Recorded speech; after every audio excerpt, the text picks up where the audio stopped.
Welcome again to Straight Up Now Tell Me, Christian conversation that's straight without a chaser. So we wanted to further our conversation that we have had on today, and to really to talk to two different segments of the population, two different people in that regard. But we paused the podcast, is what I guess I'm trying to say poorly, is because in the interest of time. But we did not want to end the previous segment on, being too far gone from God without taking a moment to really to speak to two different parties in that regard.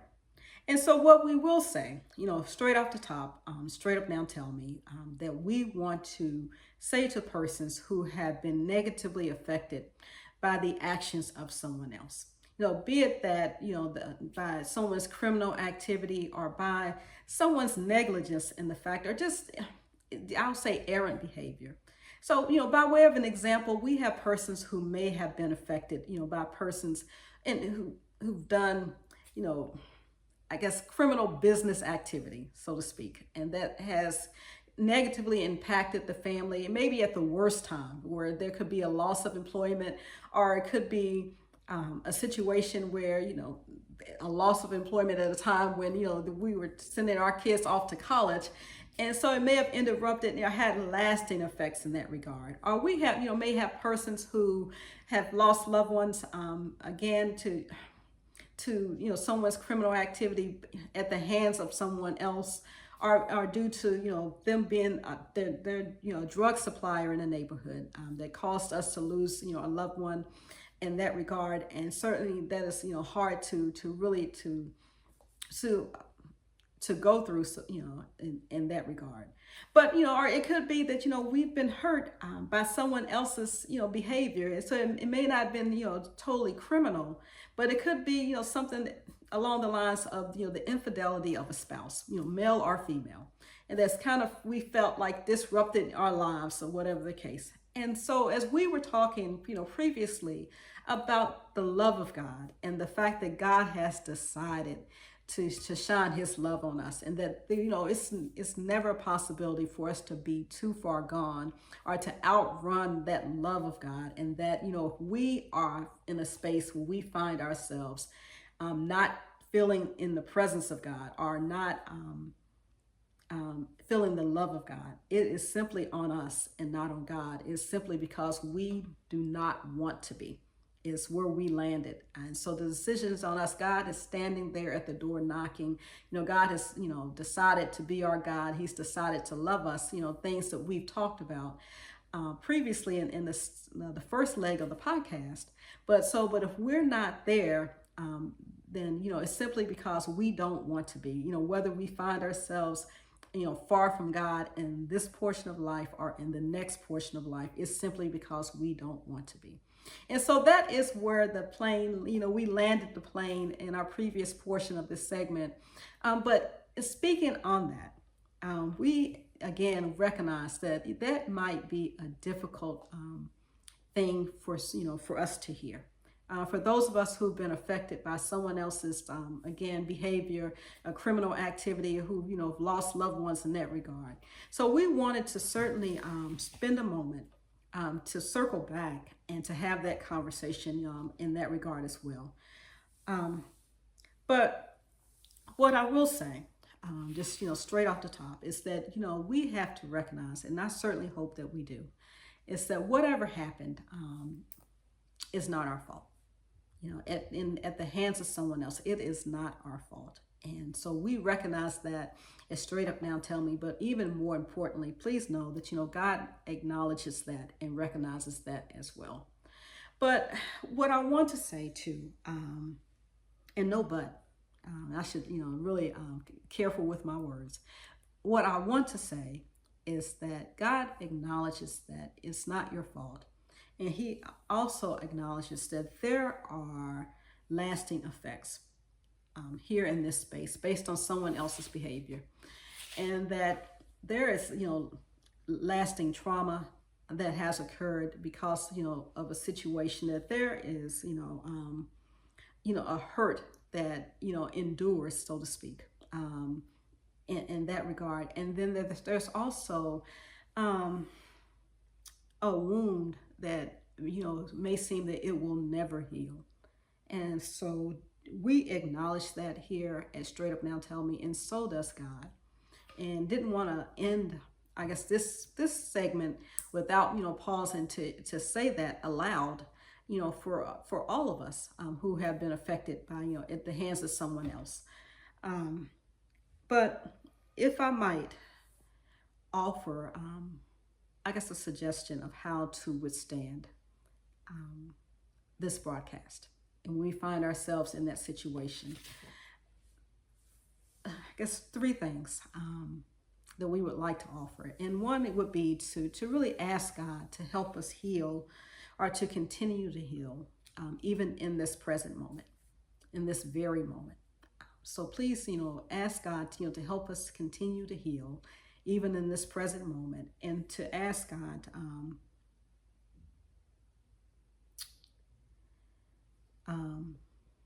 well, I'll come back to that one, but to know that God knows the situation we're in and that He understands. So please keep that in mind. And so when I say that God knows, what I'm saying is that God, they crucified and killed God's own Son. And so He understands that, how it feels to be affected by someone else's ill behavior, by someone else's criminal activity. So He gets that firsthand. But not only that, when things happen to, persons, you and I, and persons on this earth, God feels that the way we feel it. And so if we're hurting, God is hurting. If, right along with us, He gets it, firsthand. Now, He is not unacquainted with, what we're going through. And so please keep that in mind. But the final thing I want to say, just to help us along the way in being able to really to withstand the message of the podcast, is that we would need to ask God to help us, not to condone the person's behavior who we've been affected by, and not to necessarily, seek to reconcile, with them, the persons who've, caused us to endure, whatever level of, I guess, hurt or things that we're going through. But to not to condone it, or not necessarily to reconcile with them on that behavior, but to help us to somehow one day begin to forgive. And I know that's a tough message and a tough thing to hear, but forgiveness, is to help us heal, right? And so because it takes some things out of our space, and out of our hearts, and to help our hearts even heal the more. And not forgiveness because they've necessarily confessed, or because what they did pleases God, or anything of that imagination, but so that we can open up space in our hearts for God to help us along the way, and to help us heal along the way. So I just wanted to share that, and to try to circle back on that in light of the podcast. And we're certainly not trying to minimize, again, anything that has happened. And please understand that, that God has not overlooked us, and in our ongoing need for Him, right? And He knows that we have an ongoing need for Him, and God has not overlooked us. And the challenge that we put forward is that God, in all wisdom, does have a greater understanding of how we all landed in spaces that we are. Both you and I, and those who have done things that have, negatively affected us. And so He has an aerial view, so to speak, where He knows, how, everything came into play.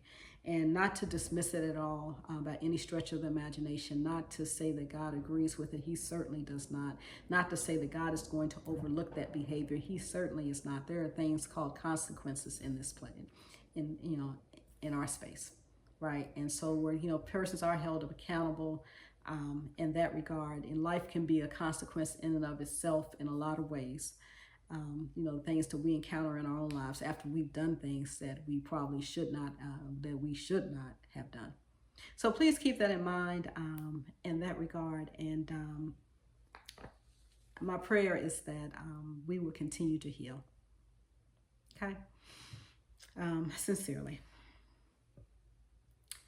And before we jump off the podcast as well, I wanted to also take a moment to speak to individuals who may feel that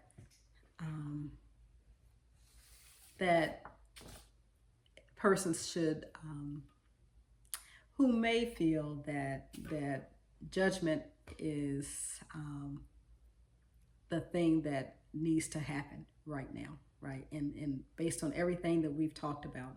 And so what I will say to that segment of the population, persons who may be feeling that way, is that there's a great scene from the movie The Shack, whereby, and I talk about the movie, there's two different movies that are tied together. One of them is the original movie. One is called The Shack Revisited, but the one I'm speaking of today is the one called The Shack. And it features, great actors and actresses. Octavia Spencer is one.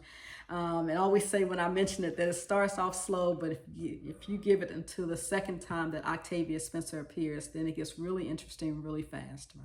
So please keep that in mind. But what I will say to persons who may feel like, judgment is in order and should be enacted immediately, is that there was a great scene in the movie where God challenges us as a parent to decide, for our own children, to condemn them to hell, with them looking us straight in the face because of things that they have done, because, the things for them not listening to us and for them not doing as we said, to openly, like, you choose, you have two children, you have one, whatever, choose to send them to hell with them looking you straight in the face.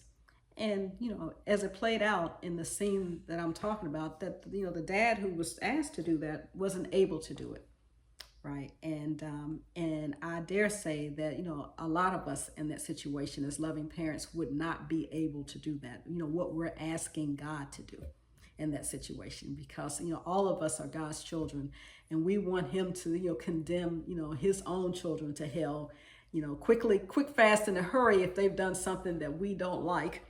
But, God challenged us in that regard to be able to do what we're asking him to do. But even with that, what I will say along the same lines is that when it comes to, the evidence of, God in our lives, right, and the presence of God in our lives, when it comes to that, I dare say, with living proof that the evidence of God's presence in our lives is, the love of God, the joy of God that is exhibited for all the world to see, the peace of God, the patience of God. It's just, evidence that we are living in the presence of God and reflecting that presence of God as well. So there's the peace of God, the goodness of God, and the kindness of God, the faithfulness of God being exhibited in our own lives, the gentleness of God, and even, the self-control, right, of God. So I will say that, these are all qualities of God that, are reflections of him. But on that list is what I will say. What I'm trying to say is that being judgmental is not on the list.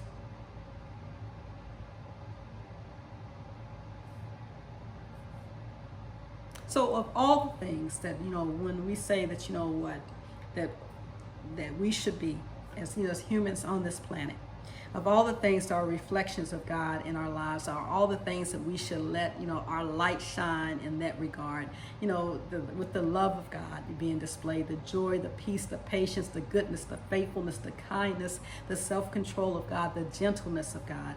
Being, judgmental, it's not on the list. And as a matter of fact, judging is something that God has asked us not to do.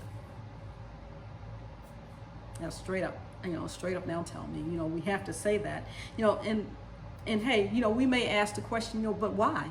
Why is it that, God has, possibly asked us not to do it? And so, there are any number of reasons. And so, but, I'll offer some insight in that regard. And what I will say is that, well, because by constantly, trying to see or seeing the bad in, in others and training ourselves to do that, then we kind of injure ourselves. And it leads to increased stress, which and high blood pressure, depression, anxiety, even a stroke, right? With us, trying to focus on constantly, seeing the bad in someone else, and and to to deal with that, and to train our minds to find that bad is what I'm saying. That it leads to things. Even if we're looking for it in people or situations that are injurious to us. So we're not built to handle that, is what I'm trying to say. But another reason why God, likely he has asked us to not judge is, could be, maybe because of, it's a distribution of labor, so to speak. And by that, I mean that, there are, things that, God has given us to do. And we've just gone through a whole list of responsibilities that we have in God. To be loving, kind, patient, to spread joy, all of that, right? To just be self-controlled in ourselves. And, to be faithful, all of that, right? And so that is, those are the responsibilities that God has given us, And so God may have asked us not to judge because, work distribution, right? Because he does not want to overload us. With the responsibilities of doing something additional to what he's already given us the responsibility to do. So if we were to add judging people to this list, and we already have a long list of being patient, kind, and all this other things we're supposed to be, then it could possibly overload us, and with a job that that we are not fully equipped to do. And so along the same lines of a distribution of labor, we're saying that, God has already given us, responsibilities to do, but then, God has reserved, judgment for himself, of people, right? And so I'll say that. And so with that thought is, what I will say is that one of the reasons why God may have decided that, to not let us judge is because we are not trained enough to get the job done. We are not educated enough to get the job done. And in fact, we are not loving enough to get the job done. And so he reserves judgment for himself and does not, allow us to do it because he has other things that he's, responsibilities that he's asked us to cover in that regard. And then, hey, distribution of labor, God says that, do not judge, and that, that's his lane, so to speak. And so we have to understand that and to live that in that space, and to understand that only he is qualified to judge. So keep that thought in mind as we're talking about it, and feeling like the judgment is due right now, and that we as people are qualified to get that done. And what I'm saying is that we certainly are not on the grounds that we are not loving enough. We're not as wise as God, wise enough to get that done.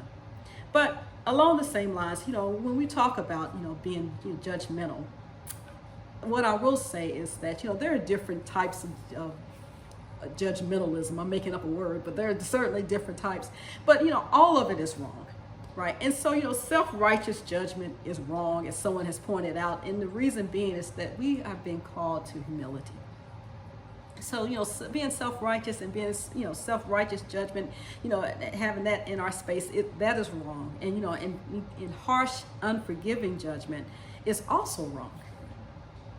And what I'll say about that is that, the reason that, we're saying that and taking that stance is that we've been called to be gentle, towards everyone. And you're like, Patrice, everyone? Like, yeah, yes, everyone. And so, I'll say this, if someone is actively breaking into your home and, and there's a threat of harm, what do? We diffuse the situation, right? But once the situation is diffused, then we proceed in in the gentleness of God. We don't continue to beat the heck out of them once if they're knocked out, or if we've diffused the situation, or if we can, we call the police or whomever, the authorities, before we have to get into a confrontation.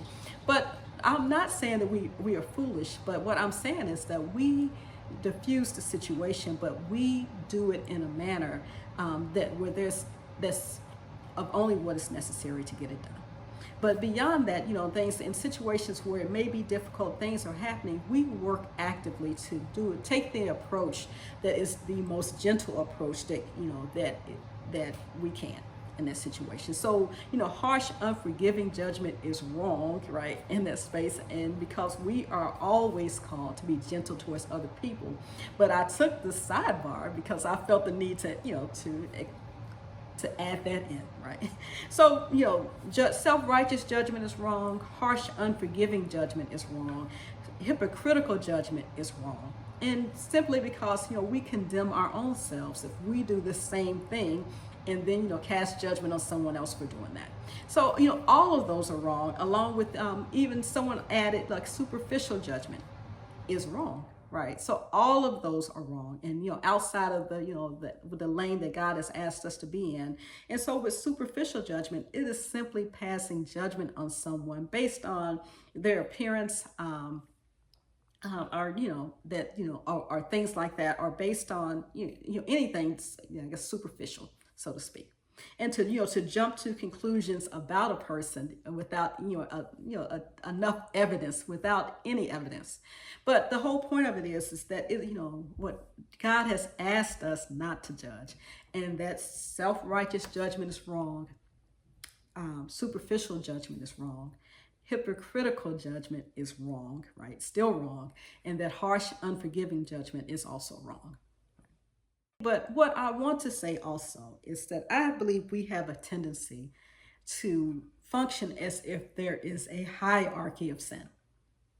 Like, so some sins are worse than others. Some, missteps, mishaps, missing the mark. Some of that is worse than others. Some, whatever the case. But what I will say, that if that being the case, then who gets to decide, right?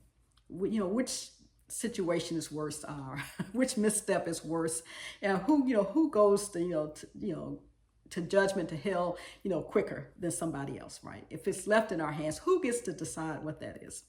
And certainly not us. We are not equipped to decide, because, if we asked 1,000 people, what the number one thing is that, somebody should be judged and sent to hell for, so to speak, we would get 1,000 different answers.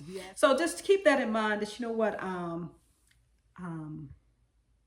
God has given us responsibilities, and not on the list at all is the whole notion of judging, someone else, right? And so, no, God says no. He's asked us not to judge, and certainly that would entail not being judgmental in that regard, right? In any regard, so to speak. But what I will say, if we are to sum it up, I'm gonna straight up now tell me that someone were to ask, I guess I should say, about the work of God, is what I'm trying to say. So, can you ask me if I can sum it up for them, right? And I'll say what, God would have us do. And what I'll say is I certainly cannot sum it up. But, God has already summed it up for us and said, the work of God is to believe in the one, in Jesus Christ, that God has sent. Right? And so that's when we want to do the work of God, our responsibility is to believe in the one that God has sent. And in that regard, and then, God has given us, things that we've already talked about, responsibilities that involve, us being loving, kind, to persons, and, a whole myriad of things that we've already discussed.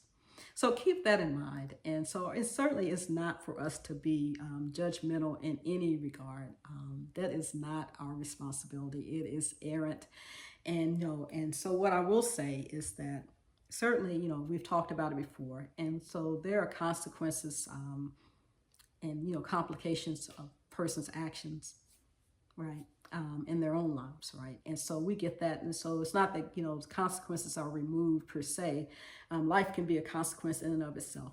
So keep that in mind as well. And there's God's, correction, right? And so he certainly lovingly corrects, his own children, which is all of us, right? So he does handle that. Please keep that in mind. And there's, again, the love of God and all of that. But God has said, he's given us certain promises.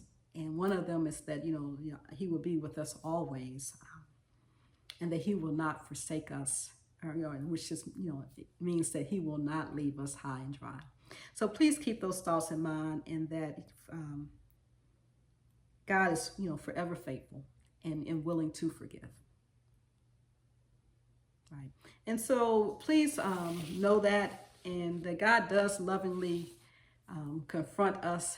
And so instead of being judgmental, what I would offer is that we can, lovingly confront, a situation without being judgmental. Right? We can patiently, confront or address, is probably a better word, a situation without being judgmental. We can certainly share the truth with someone without being judgmental, and even God's truth. And so you might ask, how can we get this done? But what I will say is simply by doing what we're responsible for doing. And that includes, being loving in a situation, being, peaceful, bringing peace to a situation, bringing the joy of Jesus Christ to the situation, being kind, bringing goodness into the arena, and in our own self-control and the faithfulness to God, and all of that, the gentleness and the goodness of God, those things that we are responsible for displaying and making sure that the rest of the world can see. So we can certainly do our part in that regard, and to help people along the way without being, judgmental in that space. But before we actually, in the segment, I wanted to spend some time just to discuss how to not be, judgmental. And so some persons have offered some tips to all of us. And what has been offered is to just pay attention to, times when we may be being judgmental. To be intentional about, making sure that we are being cognizant of what we're doing ourselves and working to not be judgmental in those moments. But then the other thing that has been offered is to ask the question, in all sincerity, if we remember ourselves times when we were being judged and the hurt that came along with that. So to be thoughtful, to think back on times when we felt that people were being judgmental toward us, and to remember what we felt in that very moment, to help us not do that along to someone else. So that is a second tidbit. And another thing is to really to try to remember, if we know, to really to take a look at the situation, I guess is what I'm trying to say, and to determine if we really know enough about the situation or the person to really say anything that we're about to say. If we know enough about the background of the situation or anything that has occurred, to really weigh in on this and to be honest with ourselves in that space, and so to not to offer anything, because since we realize that we don't have enough information to really offer anything that is worth adding to the situation or the conversation. So those are things to keep in mind. And to really, one other thing is to notice the negative impact that our being judgmental is having on our relationships with other persons, or even on ourselves. So to keep that in mind is to really do an assessment and to really stop ourselves, because no one else will be able to stop us, but we should stop ourselves when we know that we are about to be, to offer something that's judgmental in that space, to do the work that, God has not assigned us to do.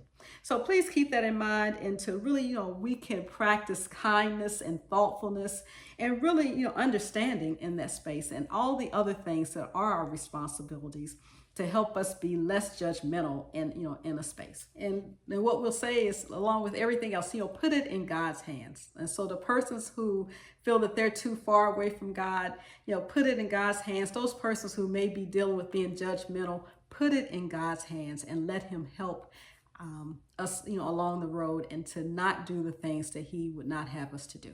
Right. And so please keep that thought in mind. And, hey, you have a good heart. So look inside, yourself, and let God help, bring out everything that should be happening in that space. Thank you. So keep that in mind. Those just are some tips we wanted to leave before we hopped off air. And to remember that being judgmental goes totally against everything that God has asked us to do. And this goes against what he, specifically said not to do. And also to keep in mind that that is the exact reason, one of the reasons that, Satan got kicked out of heaven, for really trying to take on a role that was not his own. So please keep that in mind as we're thinking through, our own behavior and the things that, we've been asked to do, and the things that, God has asked that we not do.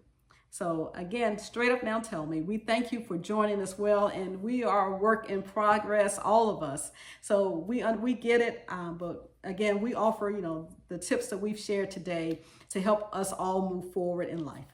Thank you again, and we look forward to seeing you again.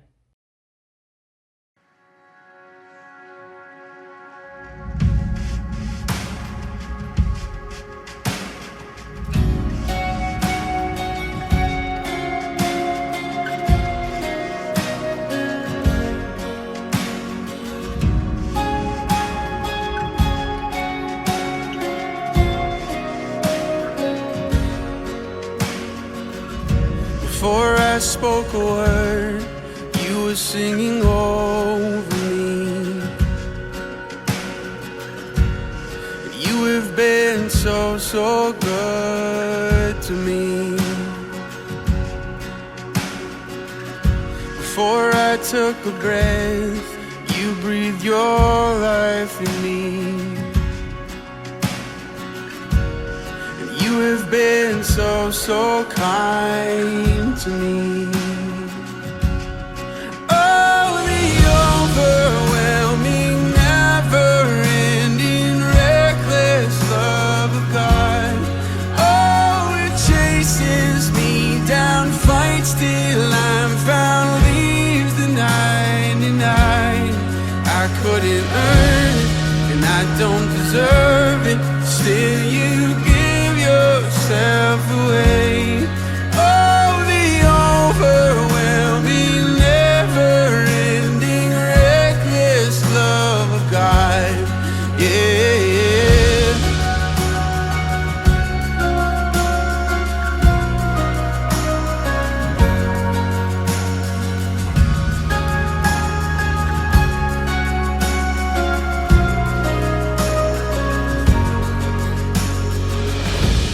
When I was your foe, still your love fought for me. You have been so, so good to me. When I felt no worth, you paid it all for me. You have been so, so kind to me. And oh, the overwhelming, never-ending, reckless love of God. Oh, it chases me down, fights till I'm found, leaves the 99. And I couldn't earn it, and I don't deserve it, still you give yourself away. Oh, the overwhelming, never-ending, reckless love of God.